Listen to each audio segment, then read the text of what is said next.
What is up, guys? Welcome back to my channel where I put out new photography related content every single Monday.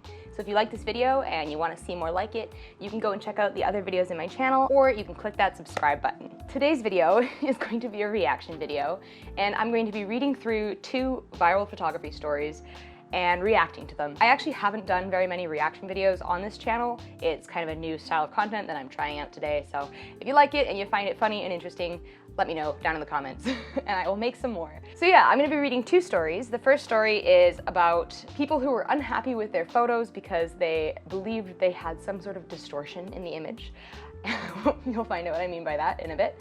And then the second story is about a photographer who deleted all of the photos that they took at somebody's wedding without sharing them, and we'll find out why. Sorry, by the way, if you hear a bunch of noise outside. The window is open because the AC is attached to the window and I can't close it, so I'm gonna try to minimize background noise, but if you hear it, yeah. Guest star for today's video is my AC unit.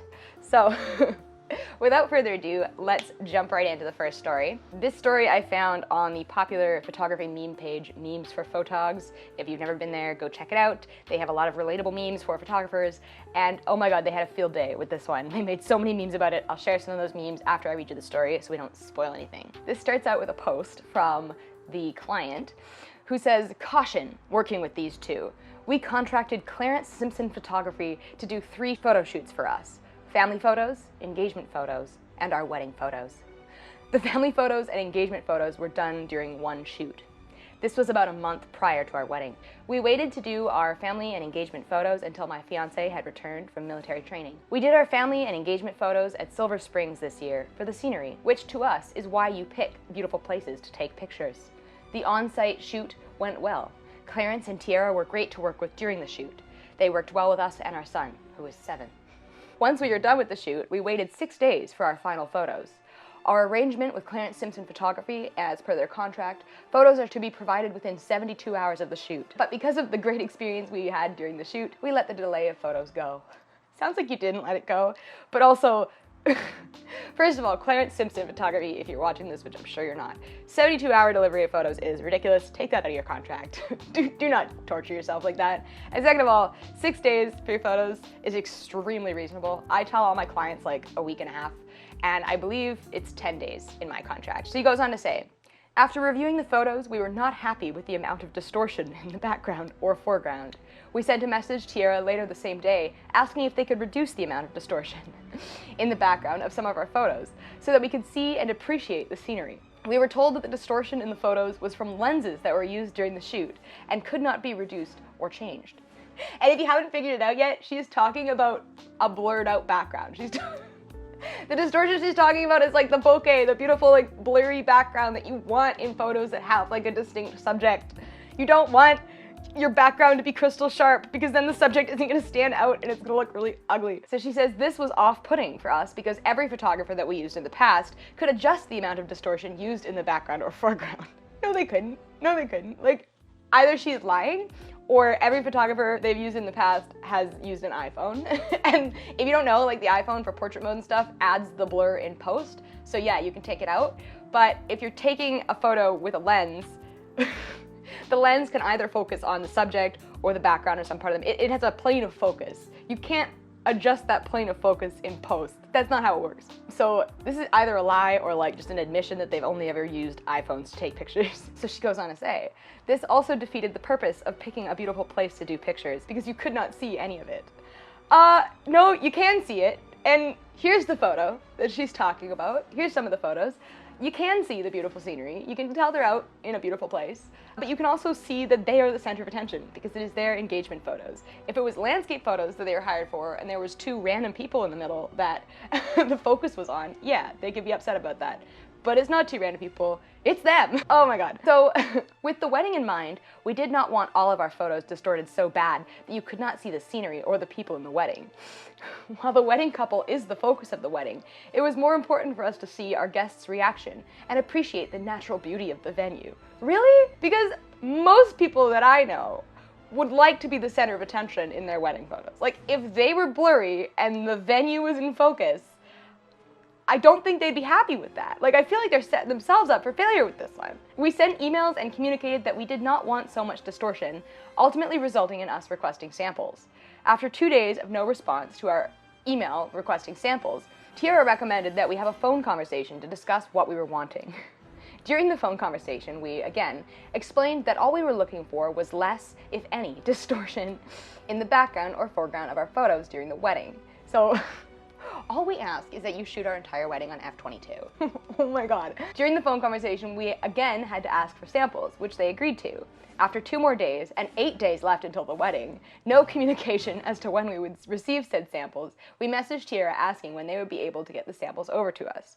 She replied that they were busy, and that it might not be until the next day or the day after that.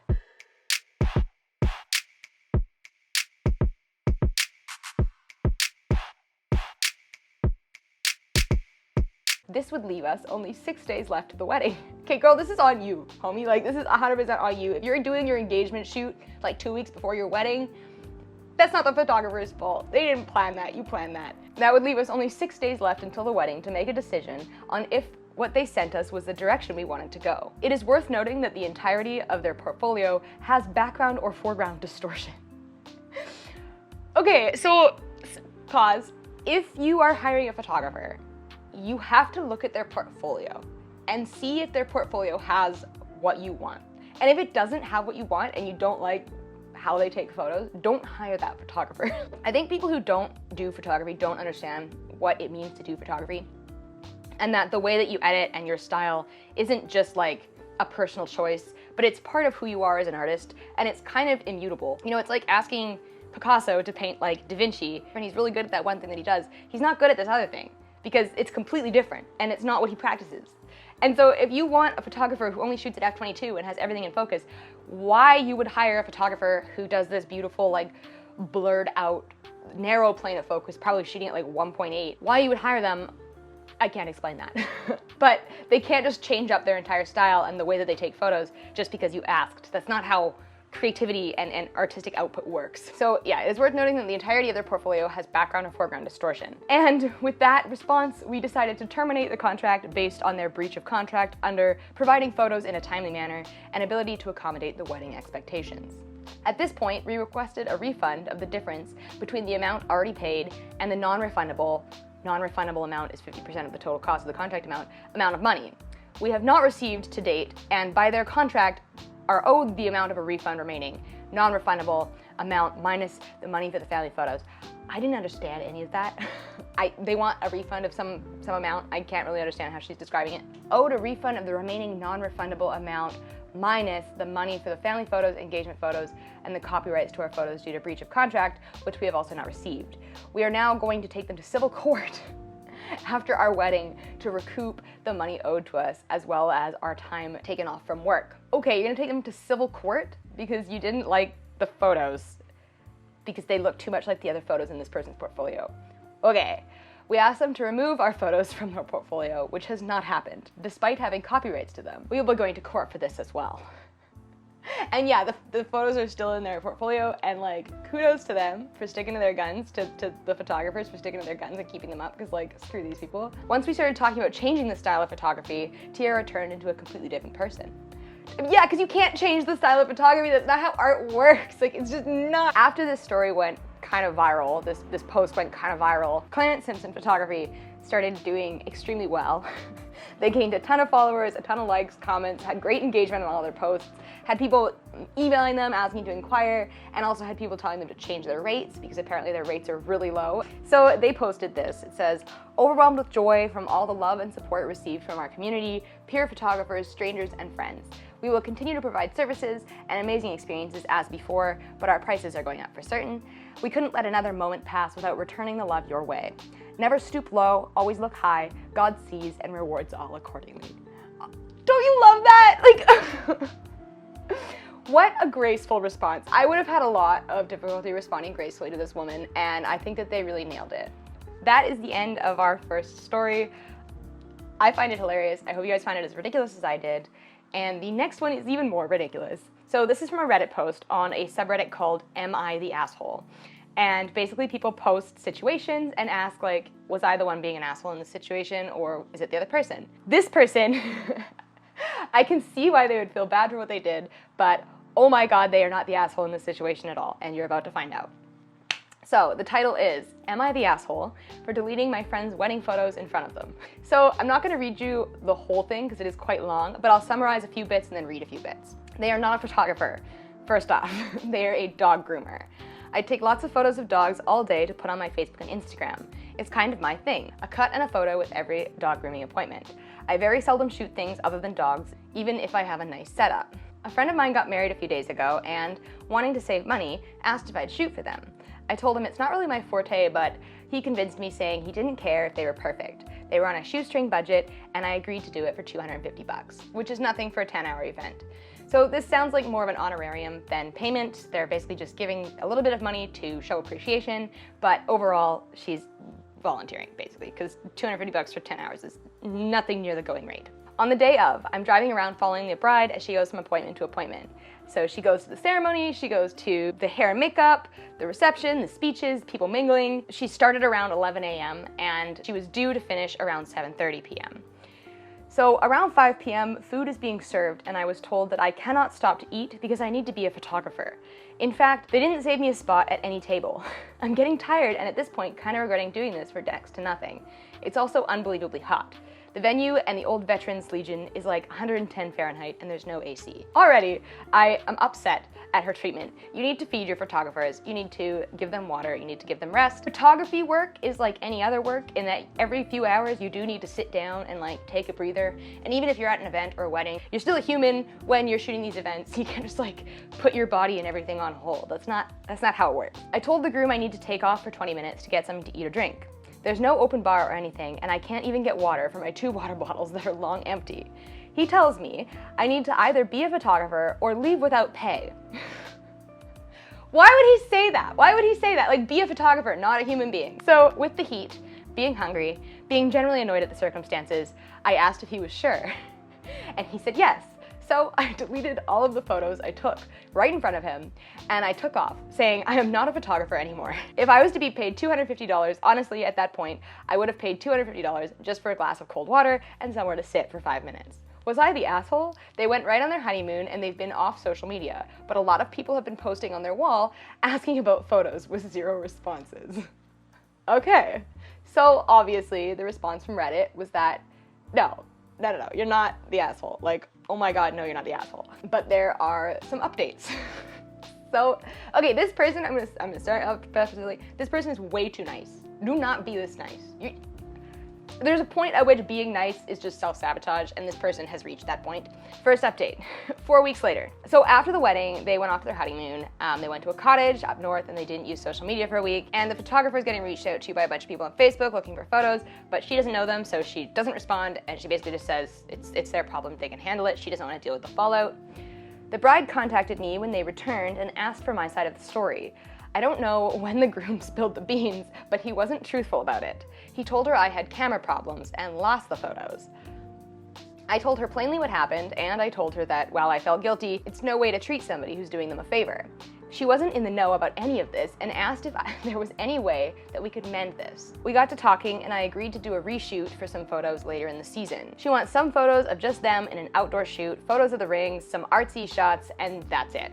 She offered me the original $250 and I agreed under the condition that I would bail at 1 word of crap from either of them. So way too nice, you're being way too nice, but okay, it's nice of you to do this. And if she's one of your friends, I understand. So, word did get out on social media about some of this, and we agreed to sweep it under the rug and try to diffuse or play down what had happened. Of the few comments I did read, they were wholly against me because the story is twisted with the "her camera died" narrative that the groom spun. I'm upset, but not enough to make a big deal of it. None of them even know my name.